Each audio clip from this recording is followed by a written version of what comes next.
palavras sobre os grandes mensageiros enviados entre vós para cumprirem sua missão de progresso intelectual e moral sobre o vosso globo. Se, nessa ordem, o movimento se desenvolve, e toma proporções que notais a cada dia, cumpre-se um outro, não só no mundo dos espíritos que deixaram a matéria, mas também importante na ordem material. Quero falar das leis de depuração fluídica. O homem deve não só elevar sua alma pela prática da virtude, mas deve também depurar a matéria.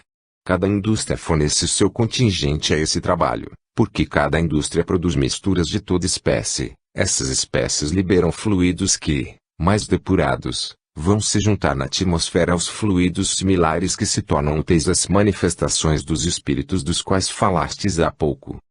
Sim, os objetos procriados instantaneamente pela vontade, que é o mais rico dom do espírito, são hauridos nos fluidos semimateriais do corpo chamado perispírito, dos habitantes da erraticidade. Eis porque, com esses elementos, podem criar objetos segundo o seu desejo. O mundo dos invisíveis é como o vosso, em lugar de ser material e grosseiro, é fluídico, etéreo, da natureza do perispírito, que é o verdadeiro corpo do espírito, haurido nesses meios moleculares, como o vosso se forma de coisas mais palpáveis, tangíveis, materiais. O mundo dos espíritos não é o reflexo do vosso, é o vosso que é uma grosseira e muito imperfeita imagem do reino de além-túmulo. As relações desses dois mundos existiram sempre. Mas hoje o momento é chegado em que todas essas afinidades vão vos ser reveladas, demonstradas e tornadas palpáveis.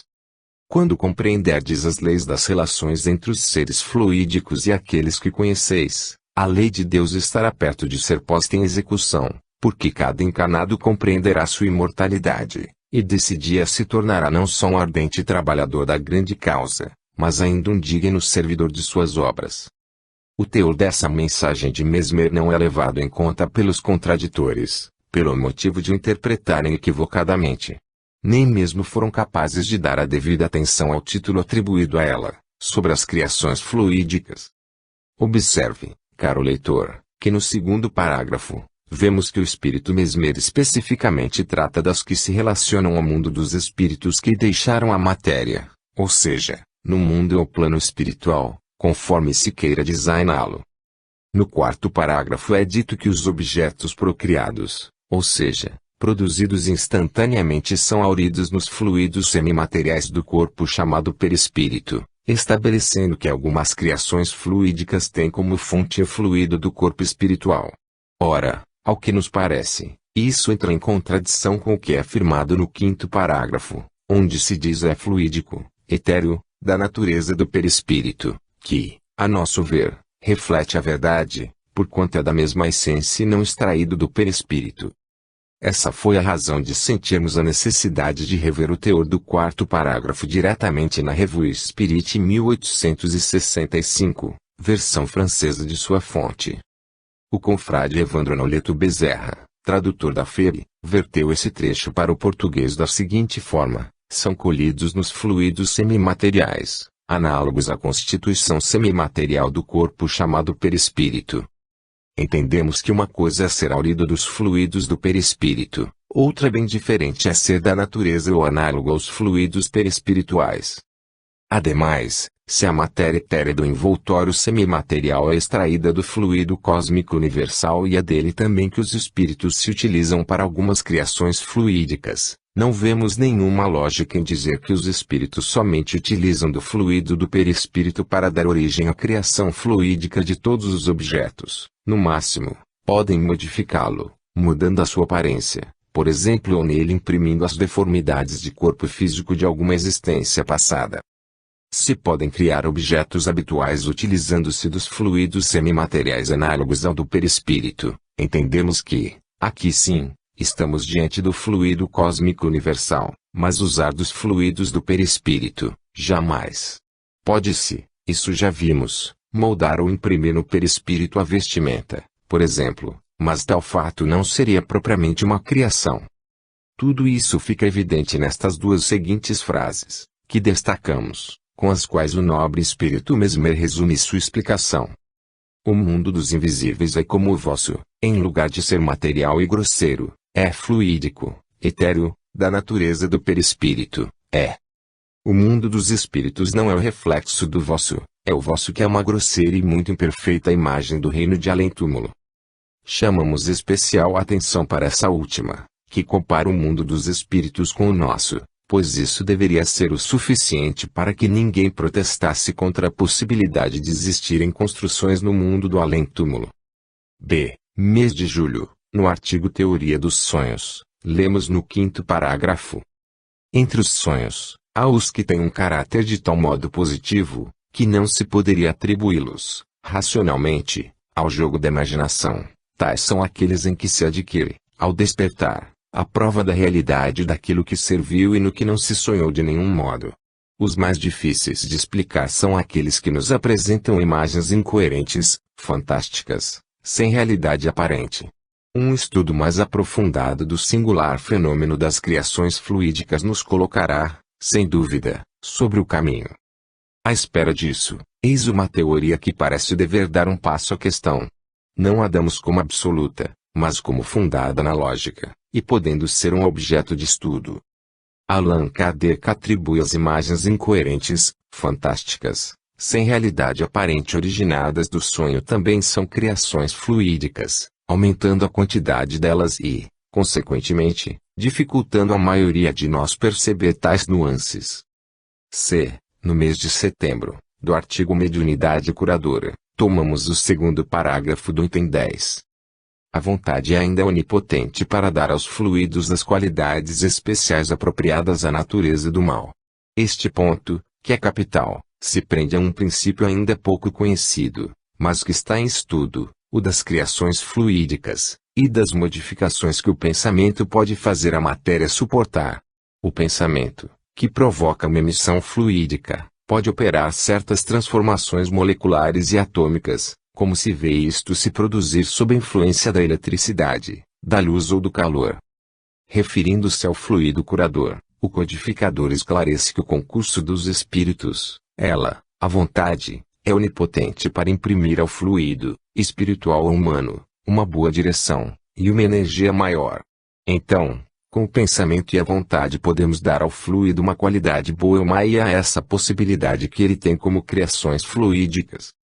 Quinta, Revista Espírita 1866. No mês de agosto, Allan Kardec inseriu o artigo das criações fantásticas da imaginação, cujo teor é sobre as visões da senhora Cantianille B., que segundo informa ter sido publicado na obra Relações Maravilhosas da senhora Cantianille B., autoria do senhor Abade Torei. Transcreveremos, inicialmente, o seguinte trecho que nos dará a ideia desse caso. No corrente da obra, Cantianille B. conta, ela mesma, como se tornou membro e presidente de uma sociedade de espíritos, em 1840, durante a sua permanência num convento de religiosas. Ocean, espírito de segunda ordem, tendo vindo como de hábito me buscar no convento, eu me achava logo transportada para o meio da reunião. Depositou-me sobre um trono onde os aplausos mais ruidosos acolheram a minha aparição. Fizeram-me fazer o juramento comum, juro ofender a Deus por todos os meios possíveis e de não recuar diante de nada para fazer triunfar o inferno sobre o céu. Eu amo Satã. Eu odeio a Deus. Quero a queda do céu e o reino do inferno. Depois do que, cada um veio me felicitar e me encorajar a me mostrar forte nas provas que me restavam suportar. Eu prometi. Esses gritos, esse tumulto, essa pressa de todos, a música e os feixes de fogo que clareavam a sala, tudo me eletrizava, me embriagava. Eu gritava, pois, com voz forte, eu sou sacerdote, eu não temo vossas provas, vou ir ver se sou digno de ser dos vossos. Logo, todo o ruído cessou, toda a luz desapareceu. Caminhe, disse-me uma voz. Avancei, sem dúvida num estreito corredor, porque senti de cada lado como duas paredes, e essas paredes pareciam se aproximar cada vez mais. Acreditei que ia ser sufocada, e o terror se apoderou de mim. Quis retornar, mas no mesmo instante me senti nos braços de Ocean. Ele exerceu sobre todo o meu corpo uma pressão tão viva, que lancei um grito agudo. Cala-te, disse-me ele, ou estarás morta. O perigo retornou minha coragem. Não, eu não gritaria mais, não, eu não recuaria mais, E fazendo um esforço sobre-humano, atravessei como um raio esse longo corredor que se tornava cada passo mais escuro e mais estreito. Apesar de meus esforços, meu terror redobrava, e eu iria talvez fugir, quando de repente a terra escapando sob meus pés, caí num abismo do qual não podia apreciar a profundidade. Fiquei um instante aturdida com essa queda, sem, no entanto, me desencorajar. Um pensamento infernal veio me atravessar o espírito. Ah! Querem me amedrontar. Eles verão que não temos demônios. Levantei-me logo para procurar uma saída. Mas, eis que de todos os lados as chamas apareciam. Elas se aproximavam de mim como para me queimar. E no meio desse fogo os espíritos gritando, uivando, que terror! Que queres tu de mim? Eu disse ao Cian. Quero que sejas a presidente de nossa associação. Quero que nos ajude a odiar a Deus. Quero que juras ser nossa, por nós e conosco, por toda a parte e sempre. Apenas fiz essas promessas e o fogo se extinguiu subitamente. Não me fuja mais, disse-me ele, eu te trago a felicidade e a grandeza. Olhe. Eu me achava no meio dos associados, no meio da sala que se tinha ainda embelezado durante a minha ausência. Um repasto suntuoso foi servido. Foi-me dado ali o lugar de honra, e até o fim, quando todo mundo estava excitado pelo vinho e pelos licores, e superexcitado pela música, fui nomeada presidente. Aquele que me havia entregue fez ressaltar, em algumas palavras, a coragem que havia mostrado nessas terríveis provas, e, no meio de 1000 bravos, aceitei esse título fatal de presidente. Eu estava assim à frente de vários milhares de pessoas atentas ao menor sinal. Não tive, pois, senão um único pensamento: merecer sua confiança e sua submissão. Infelizmente, não tenho senão muito bem triunfado. Em seguida, temos o oportuno comentário de Allan Kardec, do qual destacamos. As visões da Sra. Cantianille pertencem a essa categoria de questões sobre as quais não se pode, de alguma sorte, até mais ampla informação, se não tentar uma explicação. Cremos encontrá-la no princípio das criações fluídicas pelo pensamento. Quando as visões têm por objeto uma coisa positiva, real, cuja existência está constatada, a sua explicação é muito simples. A alma vê, pelo efeito de sua irradiação, o que os olhos do corpo não podem ver. O Espiritismo, não tivesse explicado senão isto, já teria levantado o véu sobre muitos mistérios. Mas a questão se complica quando se trata de visões que, como as da Sra. Cantianille, são puramente fantásticas. Como a alma pode ver o que não existe? De onde vêm essas imagens que, para aqueles que as veem, têm todas as aparências da realidade? São, disse, efeitos da imaginação, seja, mas esses efeitos têm uma causa. Em que consiste esse poder da imaginação? Como e sobre o que ela age? Que uma pessoa medrosa ouvindo um ruído de rato, durante a noite, seja tomada de medo, e se figure ouvir os passos de ladrões, que ela toma uma sombra ou uma forma vaga por um ser vivo que a persegue. Estão aí bem verdadeiramente os efeitos da imaginação, mas nas visões do gênero das do que se trata aqui, há alguma coisa a mais, porque não é mais somente uma ideia falsa. É uma imagem com suas formas e suas cores, tão nítidas e tão precisas que dela se poderia fazer o desenho, e, no entanto, não é senão uma ilusão. De onde vem isto? Para se dar conta do que se passa nesta circunstância, é necessário sair do nosso ponto de vista exclusivamente material, e penetrar, pelo pensamento, no mundo incorpóreo, nos identificar com a sua natureza e os fenômenos especiais que devem se passar num meio totalmente diferente do nosso. Estamos neste mundo na posição de um espectador que se admira de um efeito de cena, porque não lhe compreende o mecanismo, mas que vá atrás dos bastidores, e tudo lhe será explicado. No nosso mundo tudo é matéria tangível, no mundo invisível tudo é, podendo-se assim se exprimir, matéria intangível, quer dizer, intangível para nós que não percebemos senão por órgãos materiais, mas tangível para os seres desse mundo que percebem pelos seus sentidos espirituais. Tudo é fluídico nesse mundo, homens e coisas, e as coisas ali são tão reais, relativamente, quanto as coisas materiais o são para nós. Eis um primeiro princípio. O segundo princípio está nas modificações que o pensamento faz o elemento fluídico sofrer. Pode-se dizer que ele se configura à sua vontade, como configuramos um pedaço de terra para dele fazer uma estátua, Somente a Terra, sendo uma matéria compacta e resistente, é preciso, para manipulá-la, um instrumento resistente, ao passo que a matéria etérea sofre, sem esforço, a ação do pensamento. Sob esta ação, ela é suscetível de revestir todas as formas e todas as aparências. Assim é que se vê os espíritos ainda pouco desmaterializados pensarem ter sob a mão os objetos que tinham quando vivos, que se revestem dos mesmos costumes, que se adornam com os mesmos ornamentos e tomam à sua vontade as mesmas aparências. A rainha de Oude, da qual narramos a entrevista na revista de março de 1858, página 82, se via sempre com as suas joias, e dizia que não as tinha deixado. Basta-lhe para isto um ato do pensamento, sem o que, o mais frequentemente, se dão conta da matéria da qual a coisa se opera, como entre os vivos muitas pessoas caminham, veem e ouvem sem poderem dizer como e porquê.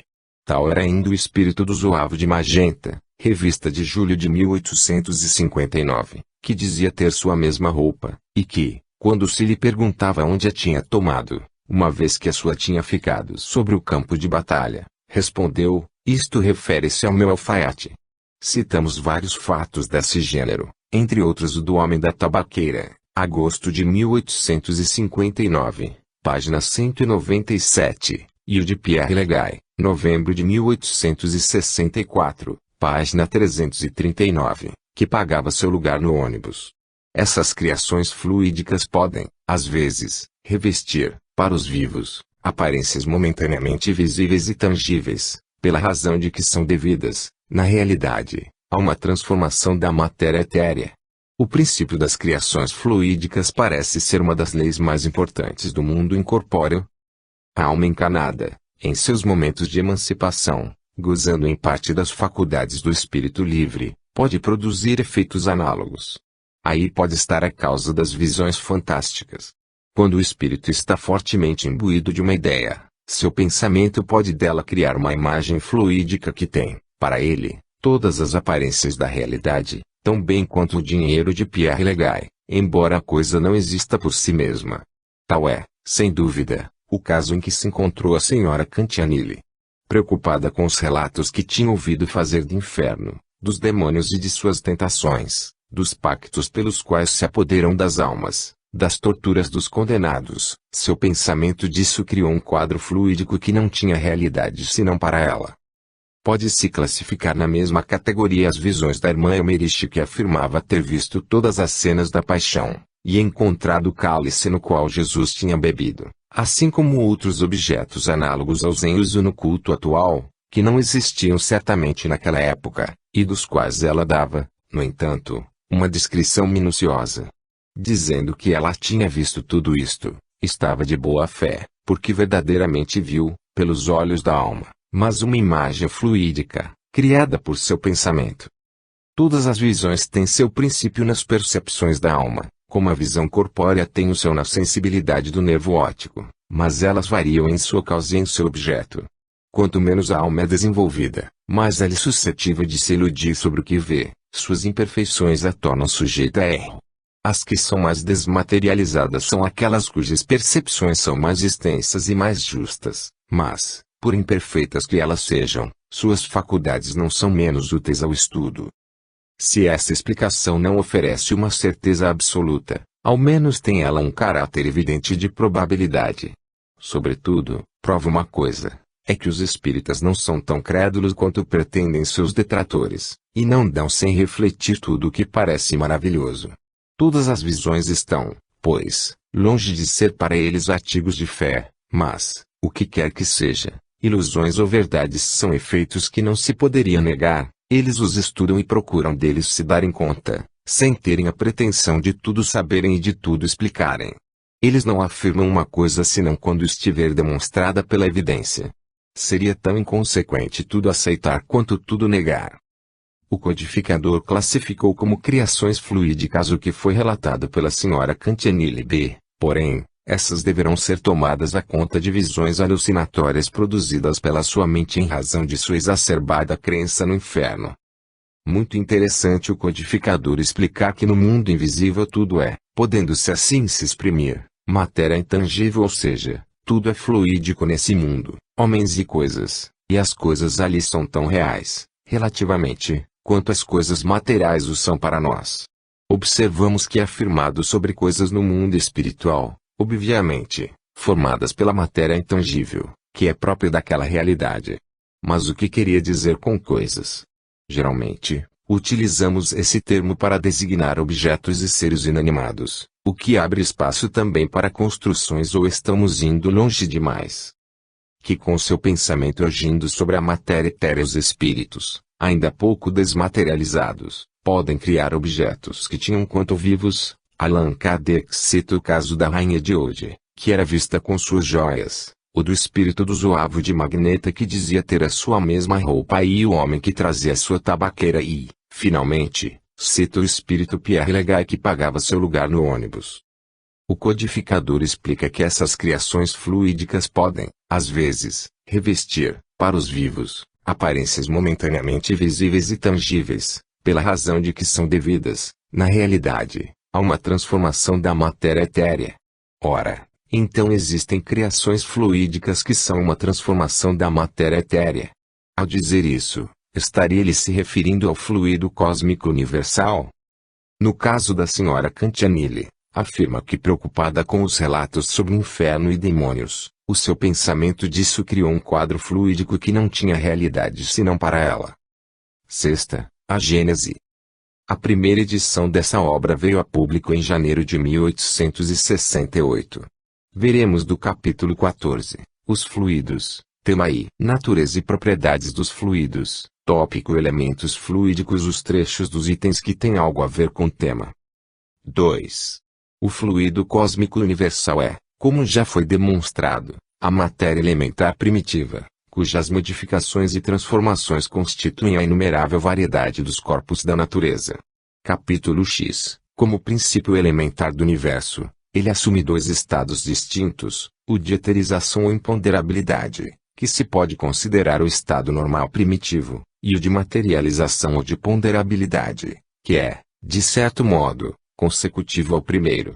O ponto intermediário é o da transformação do fluido em matéria tangível, porém, ainda aí, não há transição brusca, visto que se podem considerar os nossos fluidos imponderáveis como o termo médio entre os dois estados. Capítulo 4, itens 10 e seguintes. Cada um desses dois estados dá lugar, naturalmente, a fenômenos especiais. Ao segundo pertencem os do mundo visível e ao primeiro os do mundo invisível. Uns, os chamados fenômenos materiais, são da alçada da ciência propriamente dita, os outros, qualificados de fenômenos espirituais ou psíquicos, porque se ligam de modo especial à existência dos espíritos, cabem nas atribuições do espiritismo. Como, porém, a vida espiritual e a vida corporal se acham em contato incessante, os fenômenos das duas categorias muitas vezes se produzem simultaneamente. No estado de encarnação, o homem somente pode perceber os fenômenos psíquicos que se prendem à vida corpórea. Os que são do domínio exclusivo da vida espiritual escapam aos sentidos materiais e só podem ser percebidos no estado de espírito. 3. No estado de eterização, o fluido cósmico não é uniforme, sem deixar de ser etéreo, sofre modificações tão variadas em gênero e mais numerosas talvez do que no estado de matéria tangível. Essas modificações constituem fluidos distintos que, embora procedam do mesmo princípio, são dotados de propriedades especiais e dão origem aos fenômenos peculiares do mundo invisível. Dentro da relatividade de tudo, esses fluidos têm para os espíritos, que também são fluídicos, uma aparência tão material quanto a dos objetos tangíveis para os encarnados e são, para eles, o que são para nós as substâncias do mundo terrestre. Eles os elaboram e combinam para produzirem determinados efeitos, como fazem os homens com os seus materiais, ainda que por processos diferentes. 4. Os elementos fluídicos do mundo espiritual escapam aos nossos instrumentos de análise e à percepção dos nossos sentidos, feitos para perceberem a matéria tangível e não a matéria etérea. Há os pertencentes a um meio diverso a tal ponto do nosso, que deles só podemos fazer ideia mediante comparações tão imperfeitas como aquelas mediante as quais um cego de nascença procura fazer ideia da teoria das cores. Mas entre esses fluidos alguns são tão intimamente ligados à vida corpórea que, de certa forma, pertencem ao meio terreno. Em falta de percepção direta, podem-se observar os seus efeitos, como se observam os do fluido do ímã, fluido que jamais se viu, podendo-se adquirir sobre a natureza deles conhecimento de alguma precisão. Esse estudo é essencial, porque está nele a solução de uma imensidade de fenômenos inexplicáveis unicamente pelas leis da matéria. 5. O ponto de partida do fluido universal é o grau de pureza absoluta, da qual nada nos pode dar ideia. O ponto oposto é a sua transformação em matéria tangível. Entre esses dois extremos, dão-se inúmeras transformações, mais ou menos aproximadas de um e de outro. Os fluidos mais próximos da materialidade, os menos puros, conseguintemente, compõem o que se pode chamar a atmosfera espiritual da Terra. É desse meio, onde igualmente vários são os graus de pureza, que os espíritos encarnados e desencarnados deste planeta aurem os elementos necessários à economia de suas existências. Por mais sutis e impalpáveis que nos pareçam, esses fluidos não deixam por isso de ser de natureza grosseira, em comparação com os fluidos etéreos das regiões superiores. O mesmo se dá na superfície de todos os mundos, salvo as diferenças de constituição e as condições de vitalidade próprias de cada um. Quanto menos material é a vida neles, tanto menos afinidade têm os fluidos espirituais com a matéria propriamente dita. A qualificação de fluidos espirituais não é rigorosamente exata, já que, em última análise, eles são sempre matéria mais ou menos quintessenciada. De realmente espiritual, só mesmo a alma ou princípio inteligente. Dá-se-lhes essa denominação por comparação apenas e, sobretudo, pela afinidade que eles guardam com os espíritos. Pode-se dizer que são a matéria do mundo espiritual, razão por que são chamados fluidos espirituais. 6. Quem conhece, aliás, a constituição íntima da matéria tangível, ela talvez somente seja compacta em relação aos nossos sentidos, e o que o provaria é a facilidade com que os fluidos espirituais e os espíritos atravessam, aos quais não oferece maior obstáculo do que o que os corpos transparentes oferecem à luz. Tendo por elemento primitivo o fluido cósmico etéreo, deve ser possível a matéria tangível, desagregando-se, voltar ao estado de eterização, do mesmo modo que o diamante, o mais duro dos corpos, pode volatilizar-se em gás impalpável. Na realidade, a solidificação da matéria não passa de um estado transitório, que pode voltar ao seu estado primitivo quando deixam de existir as condições de coesão. Quem sabe mesmo se, no estado de tangibilidade, a matéria não é capaz de adquirir uma espécie de eterização que lhe daria propriedades particulares. Certos fenômenos, que parecem autênticos, tenderiam a fazer supor que assim fosse. Ainda não conhecemos senão as fronteiras do mundo invisível. O futuro, sem dúvida, nos reserva o conhecimento das novas leis, que nos permitirão compreender o que para nós ainda é mistério. A informação de que o fluido cósmico universal é matéria elementar primitiva, cujas modificações e transformações constituem a inumerável variedade dos corpos da natureza é muito importante, e jamais deveríamos nos esquecer disso. Detalhando seus estados, são apresentados o da eterização, imponderabilidade, e o da materialização, ponderabilidade.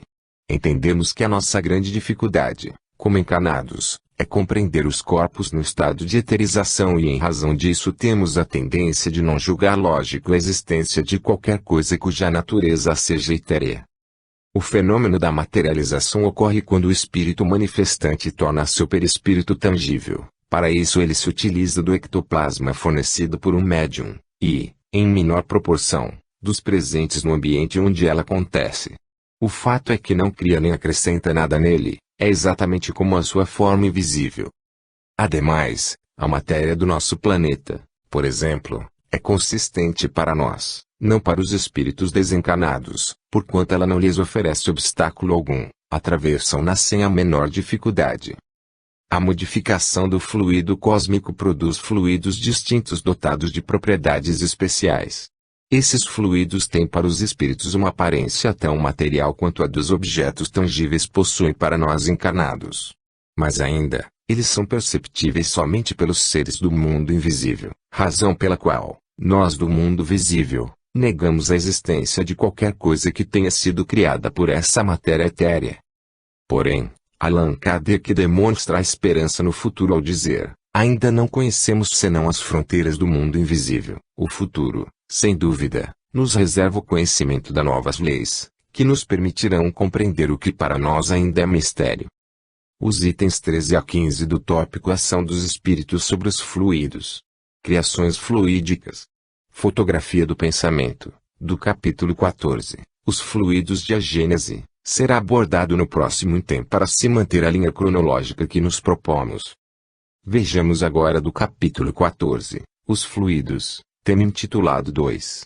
Explicação de alguns fenômenos considerados sobrenaturais, tópico vista espiritual ou psíquica. Dupla vista. Sonambulismo. Sonhos, os seguintes trechos. 27. Nos espíritos encarnados, a vista espiritual é necessariamente incompleta e imperfeita e, por conseguinte, sujeita a aberrações.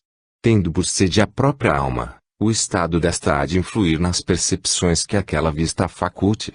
Conforme o grau de desenvolvimento, as circunstâncias e o estado moral do indivíduo, ela pode dar, quer durante o sono, quer no estado de vigília, primeiro a percepção de certos fatos materiais e reais, como o conhecimento de alguns eventos que se passam a grande distância, os detalhes descritivos de uma localidade, as causas de uma doença e os remédios adequados para o seu tratamento, segundo a percepção de coisas igualmente reais do mundo espiritual, como a presença dos espíritos, terceiro imagens fantásticas criadas pela imaginação, análogas às criações fluídicas do pensamento. Estas criações se acham sempre em relação com as disposições morais do espírito que as gera. É assim que o pensamento de pessoas fortemente imbuídas de certas crenças religiosas e com elas preocupadas lhes apresenta o inferno, suas fornalhas, suas torturas e seus demônios, tais quais essas pessoas os imaginam. Às vezes, é toda uma epopeia. Os pagãos viam Olimpo e o Tártaro, como os cristãos veem o inferno e o paraíso. Se, ao despertarem ou saírem do êxtase, conservam lembrança exata de suas visões, tais pessoas as tomam como realidades confirmativas de suas crenças, quando tudo não passa de produto de seus próprios pensamentos. É preciso, pois, que se faça uma distinção muito rigorosa nas visões estáticas, antes de se dar crédito a elas. A tal propósito, o remédio para a excessiva credulidade é o estudo das leis que regem o mundo espiritual. 28. Os sonhos propriamente ditos apresentam as três características das visões acima descritas. As duas primeiras categorias dessas visões pertencem aos sonhos de previsões, pressentimentos e avisos. Na terceira, isto é, nas criações fluídicas do pensamento, é que se pode encontrar a causa de certas imagens fantásticas, que nada têm de real, com relação à vida material, mas que têm, para o espírito, uma realidade tal, que o corpo lhe sente o contra-choque, havendo casos em que os cabelos embranquecem sob a impressão de um sonho. Essas criações podem ser provocadas, pela exaltação das crenças, pelas lembranças retrospectivas, por gostos, desejos, paixões, temor, remorsos, pelas preocupações habituais, pelas necessidades do corpo, ou por um incômodo qualquer nas funções do organismo, finalmente, por outros espíritos, com objetivo benévolo ou maléfico, conforme a sua natureza. Será oportuno ressaltar que as criações fluídicas, aqui mencionadas, são produto do pensamento de encarnados durante o sono. Certamente que algumas delas se ligam às crenças religiosas que abraçam, como por exemplo, céu, inferno, purgatório, anjos, demônios, etc. Não fechamos questão quanto à possibilidade de isso também ocorrer em relação às cidades de luz, porém, deverá ser provado que elas fazem parte dos ensinamentos doutrinários da crença religiosa que seguem as pessoas que as citaram. Julgamos que ainda seria necessário levantar, entre os que delas deram notícia, se entre eles não existem até os de carteirinha. Mas se as criações fluídicas estivessem em relação com a crença da pessoa, então os ateus não veriam nada e os ligados às correntes cristãs não veriam nada além de um céu ou de um inferno, jamais falariam de cidades ou mesmo de terem sido levados para um hospital, por exemplo. Podemos corroborar esse pensamento com um trecho da fala do espírito Vienois, com a qual Erasto concordou, inserida no Tópicos Espíritos Incrédulos e Materialistas, constante da Revista Espírita 1863, mês de maio. É, pois, certo, meu caro Sr. Kardec, que os incrédulos e os materialistas absolutos conservam a sua opinião além do túmulo até a hora em que a razão ou a graça tiver despertado em seu coração o pensamento verdadeiro de que se encontra enterrado. Avançando mais um pouco nesse capítulo 14, Fluidos de a Gênese, vamos destacar os 2 primeiros parágrafos do item 36 do tópico Aparições. Transfigurações. É de notar-se que as aparições tangíveis só têm da matéria carnal as aparências, sem, contudo, terem as suas qualidades. Em virtude da natureza fluídica que as caracteriza, não podem ter a mesma coesão da matéria, porque, na realidade, elas não possuem carne. Formam-se instantaneamente e desaparecem do mesmo modo ou se evaporam pela desagregação das moléculas fluídicas. Os seres que se apresentam nessas condições não nascem nem morrem como os outros homens. São vistos e deixam de ser vistos, sem que se saiba de onde vêm, como vieram, nem para onde vão. Ninguém os poderia matar, nem prender, nem encarcerar, visto que não têm corpo carnal. Os golpes que porventura se lhes desferissem atingiriam somente o vácuo. Tal o caráter dos agêneres, com os quais se pode conversar e trocar ideias, sem suspeitar da sua natureza, mas que não demoram longo tempo entre os homens e não podem tornar-se comensais de uma casa, nem figurar entre os membros de uma família. As ocorrências que Allan Kardec designou de aparições tangíveis são o que hoje denominamos de materializações. Aliás, para espelhar a realidade do fenômeno, seria melhor designá-lo de condensação e não materialização, porquanto a agregação do ectoplasma ao perispírito é que o torna tangível. Sim, caro leitor, não teria mesmo nada a ver com o nosso tema. Porém, como vimos, por aí, usando este trecho não podem ter a mesma coesão da matéria para combater a existência das colônias, resultantes de criações fluídicas ou, talvez, seja melhor dizer criações mentais. Observa-se que esse argumento está totalmente fora do contexto, uma vez que o alvo do codificador eram as aparições tangíveis, nada mais que isso. Sétima, Revista Espírita 1868. No mês de junho, no artigo Fotografia do Pensamento, lemos: o fenômeno da fotografia do pensamento se ligando ao das criações fluídicas, descrito em nosso livro da Gênese, no capítulo dos fluidos. Para maior clareza reproduzimos a passagem desse capítulo, onde esse assunto é tratado, e o completamos com novas observações. Os fluidos espirituais, que constituem, propriamente falando, um dos estados do fluido cósmico, são a atmosfera dos seres espirituais, é o elemento onde eles aurem os materiais sobre os quais operam, é o meio onde se passam os fenômenos especiais perceptíveis à vista e ao ouvido do espírito, e que escapam aos sentidos carnais impressionados somente pela matéria tangível, onde se forma essa luz particular ao mundo espiritual, diferente da luz comum por sua causa e seus efeitos, é, enfim, o veículo do pensamento, como o ar é o veículo do som. 14 Primeiro, os espíritos agindo sobre os fluidos espirituais, não os manipulam como os homens manipulam os gases, mas com a ajuda do pensamento e da vontade. O pensamento e a vontade são para os espíritos o que a mão é para o homem. Pelo pensamento, eles imprimem a esses fluidos tal ou tal direção, aglomeram-nos, combinam-nos ou os dispersam, com eles formam conjuntos tendo uma aparência, uma forma, uma cor determinada, mudando-lhes as propriedades, como um químico muda dos gases ou outros corpos, os combinam segundo certas leis, é a grande oficina ou laboratório da vida espiritual. 14 Segundo. Algumas vezes, essas transformações são o resultado de uma intenção, frequentemente, são o produto de um pensamento inconsciente. Basta ao espírito pensar numa coisa para que essa coisa se produza, como basta modular uma área para que essa área repercuta na atmosfera. 14 Terceiro, é assim, por exemplo, que um espírito se apresenta à vista de um encarnado dotado da visão psíquica, sob as aparências que tinha quando vivo, na época em que foi conhecido, tivesse tido várias encarnações depois. Ele se apresenta com a roupa, os sinais exteriores, enfermidades, cicatrizes, membros amputados, etc., que tinha então. Um decapitado se apresentará com a cabeça a menos.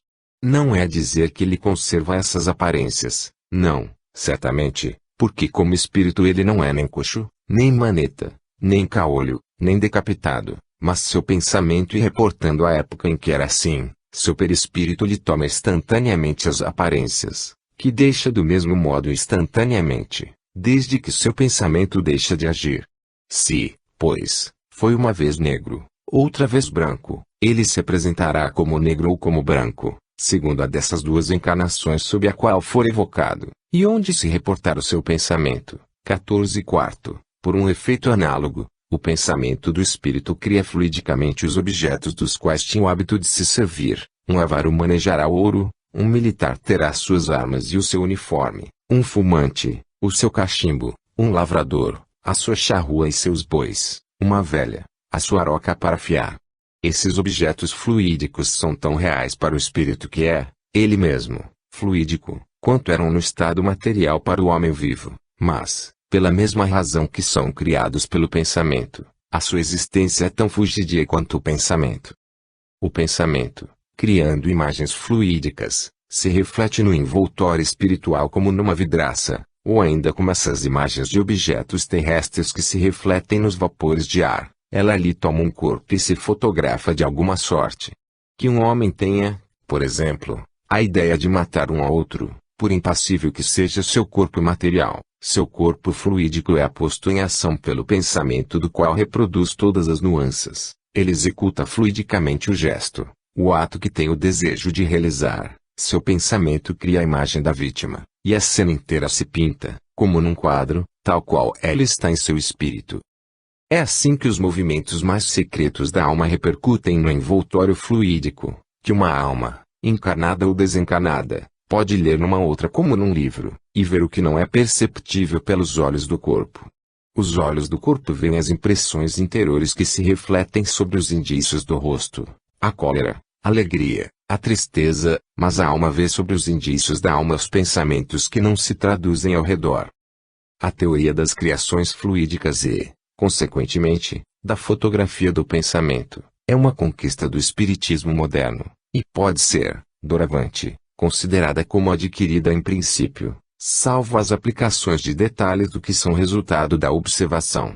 Esse fenômeno é, incontestavelmente, a fonte das visões fantásticas, e deve desempenhar um grande papel em certos sonhos.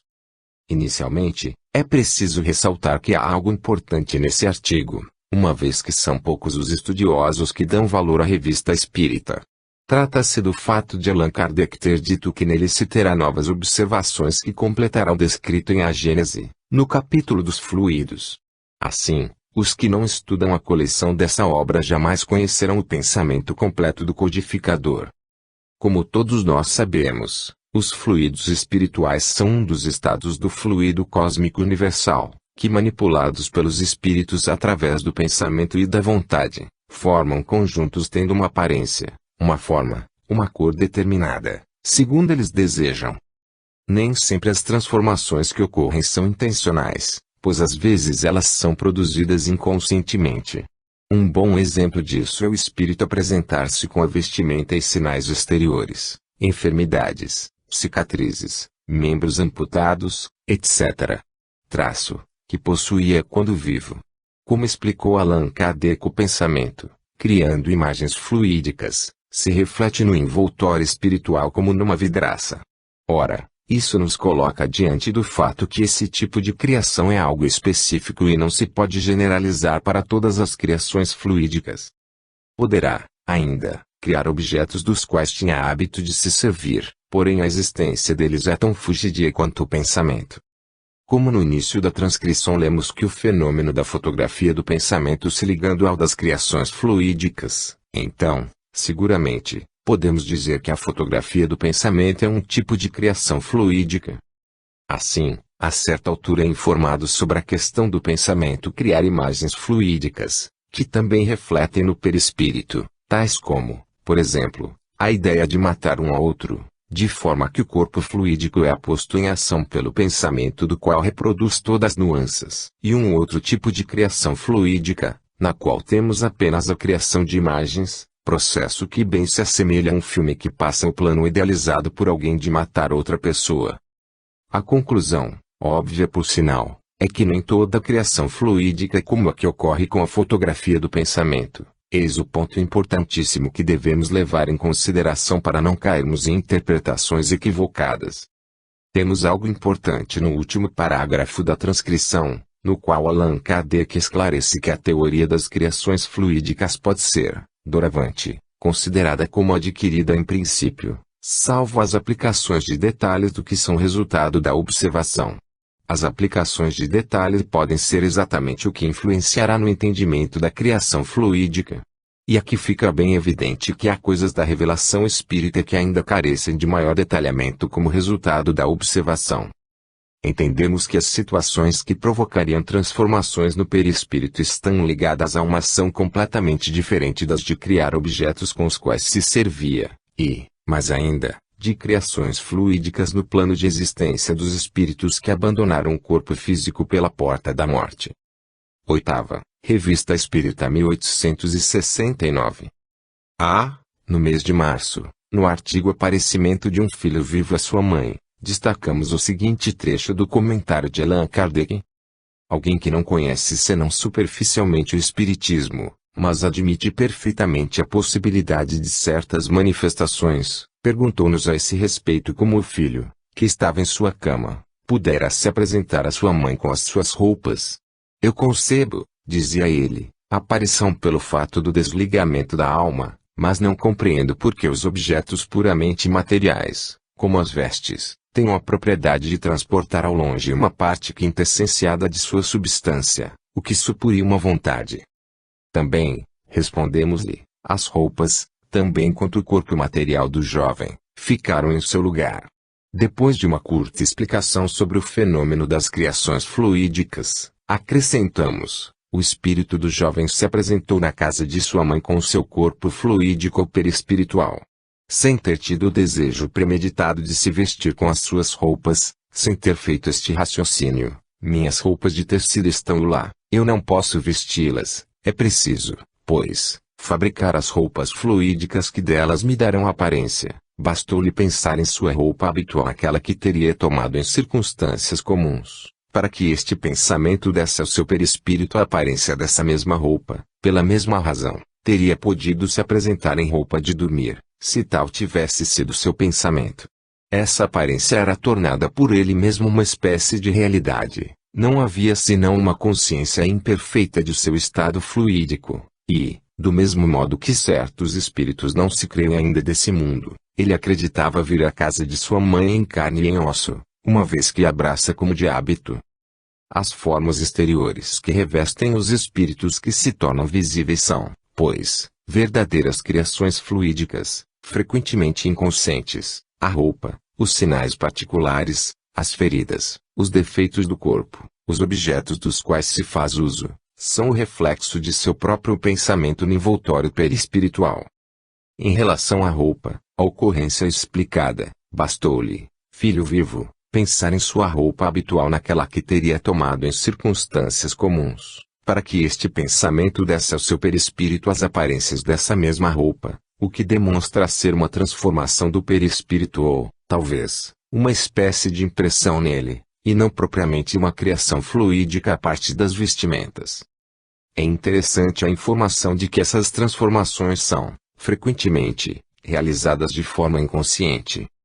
B. Do artigo Profissão de Fé Espírita Americana, publicado no mês de abril, ressaltamos, por oportuno, o seguinte trecho das considerações do codificador. 3.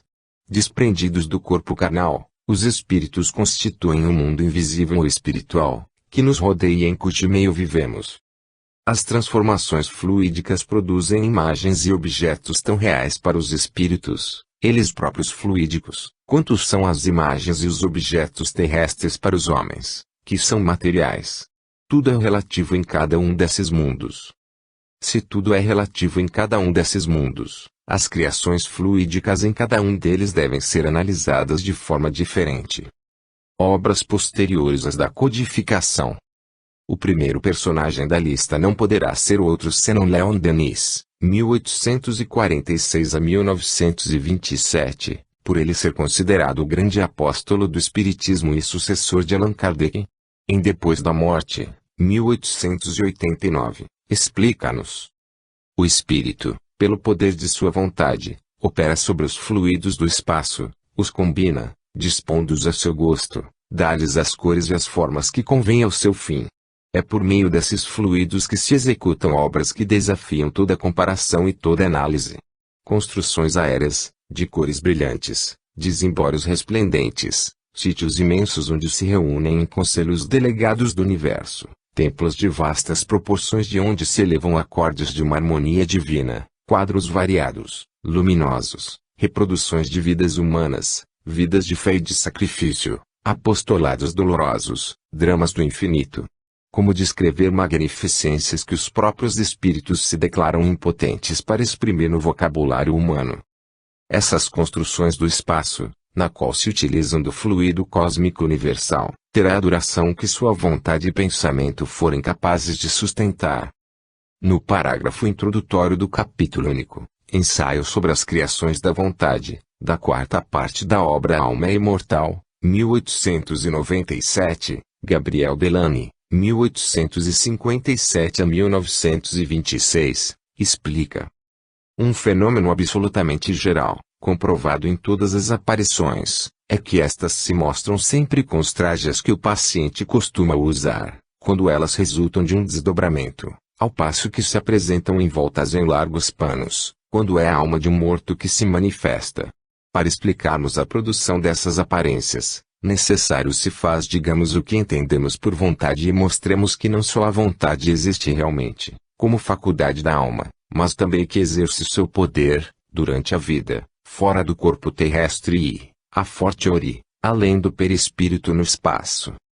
Um pouco mais à frente, no tópico Ação da Vontade sobre os Fluidos, lemos.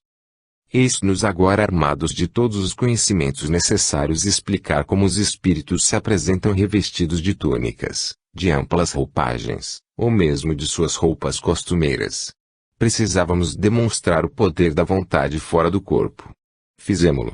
Sabemos que os fluidos são formas rarefeitas da matéria, temos pois, ao nosso alcance, todos os documentos necessários. Aqui está, agora, a teoria espírita relativa a esse gênero de fenômenos. O espírito aure, da matéria cósmica é o fluido universal, os elementos de que necessita para formar, à sua vontade, objetos que tenham a aparência dos diversos corpos existentes na Terra. Pode igualmente, pela ação da sua vontade, operar na matéria elementar uma transformação íntima, que lhe dá certas propriedades. Essa faculdade é inerente à natureza do espírito, que muitas vezes a exerce, quando necessário, como um ato instintivo, sem dele se aperceber. Os objetos que o espírito forma têm existência temporária, subordinada à sua vontade ou a uma necessidade. Pode fazê-los e desfazê-los a seu bel prazer. Em certos casos, tais objetos assumem, aos olhos de pessoas vivas, todas as aparências da realidade, isto é, tornam-se momentaneamente visíveis e, mesmo, tangíveis. Há formação, porém, não criação, porquanto do nada o espírito nada pode tirar. Nos exemplos que aduzimos, a criação das vestes é atribuível a uma ação inconsciente, mas real, do espírito, que materializou suficientemente aqueles objetos, para os tornar visíveis. A ação é a mesma que nos casos de materialização. É de notar-se, nas experiências de Crookes, que Katia King se mostra envolta em panos que podem ser tocados, mas que desaparecem com ela. Fim da manifestação. Poder-se-á admitir que o espírito cria inconscientemente imagens fluídicas, ou, por outra, que seu pensamento, atuando sobre os fluidos, possa, a seu mau grado, dar-lhes existência real.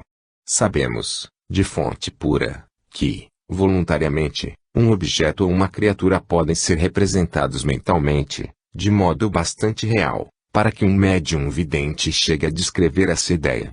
Fomos testemunhas várias vezes desse fenômeno e daqui a pouco veremos que experiências feitas com pacientes hipnóticos estabelecem a objetividade dessas formações mentais. Involuntariamente, será possível. Os estados do sonho como que indicam de que maneira a ação se executa.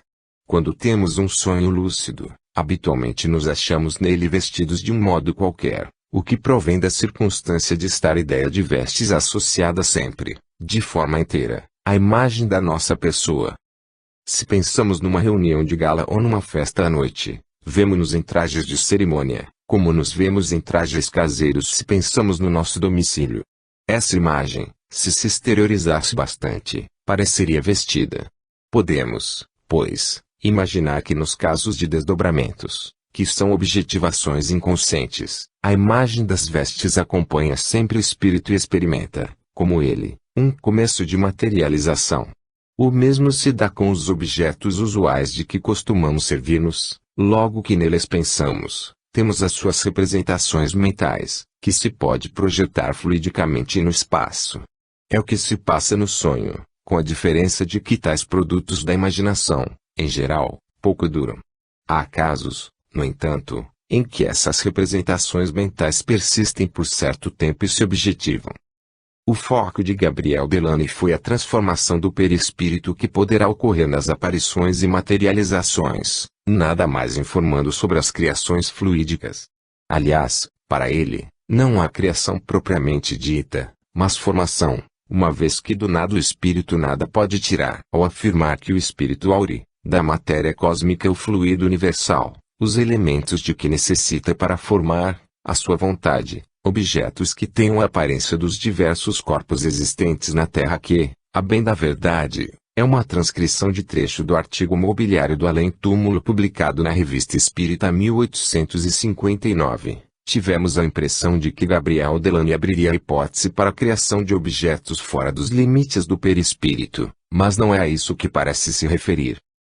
Será oportuno vermos o que Gabriel Delany disse a respeito do vestuário em aparições materializadas dos vivos e dos mortos. Tomo 1, Os Fantasmas dos Vivos, 1909.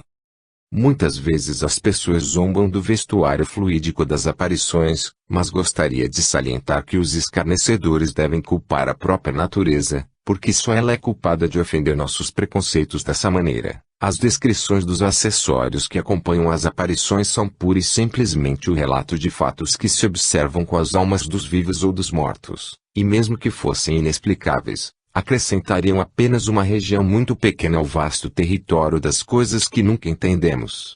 Mas talvez a criação dessas aparências não seja absolutamente inconcebível, como mostraremos mais adiante. Não temos nenhuma dúvida de que poderemos aplicar para as construções no mundo espiritual o seguinte trecho dessa fala de Gabriel Delany, e mesmo que fossem inexplicáveis, acrescentariam apenas uma região muito pequena ao vasto território das coisas que nunca entendemos. Destacamos de conclusões da obra Pensamento e Vontade, 1927, autoria de Ernesto Bozano, 1862 a 1943, o seguinte trecho.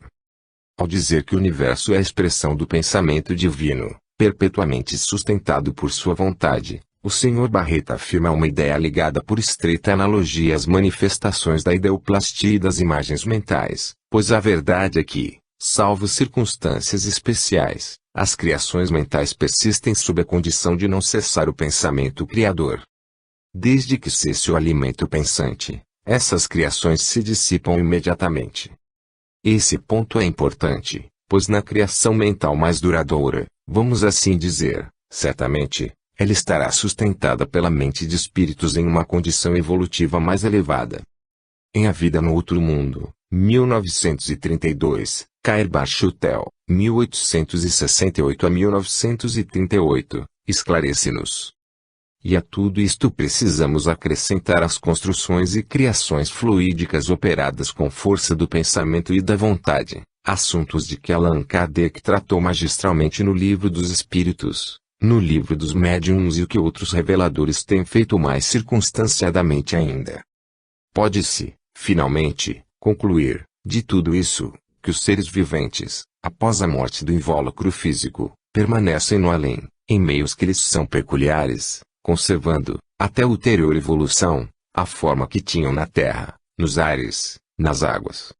É assim que se pode entender o fato de ser o nosso mundo um reflexo do mundo dos espíritos, que é revelado agora, não mais como uma abstração, mas, sim, como uma realidade, e parece-nos razoável sejam as plantas, as flores, nesse mundo, muito mais belas e perfumadas que as nossas, pois, em sua essência, não poderiam deixar de ser, bem assim os animais, muito mais inteligentes e bonitos que os terrenos. Muito curioso o fato de o grande apóstolo do Espiritismo falar quase da mesma